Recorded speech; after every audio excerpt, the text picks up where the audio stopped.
হিসাবে জন্ম নিলেই মানুষ হয় না। যদি হইতো তাহলে এত প্রিয় পাত্রটাকে আল্লাহ কোনোদিন জানোয়ার বলতেন না।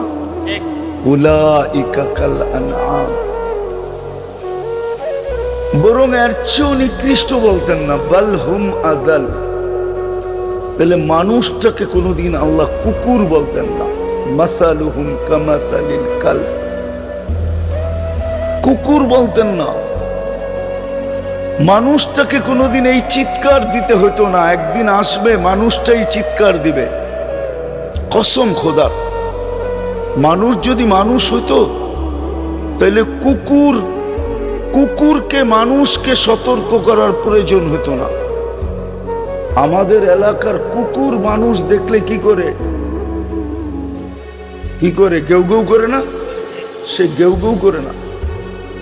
বাইজিদ বুস্তামি রহমতুল্লাহ আলাইহি লেখছেন, সে মানুষকে সতর্ক করে। সতর্ক কি বইলা জানেন?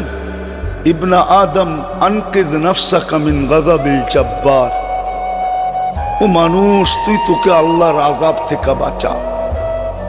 ফাইন্নাকা লা তুতিক, আল্লাহর আযাব যদি চলে আসলো তোর উপরে, তো তোর সওয়ার ক্ষমতা নেই।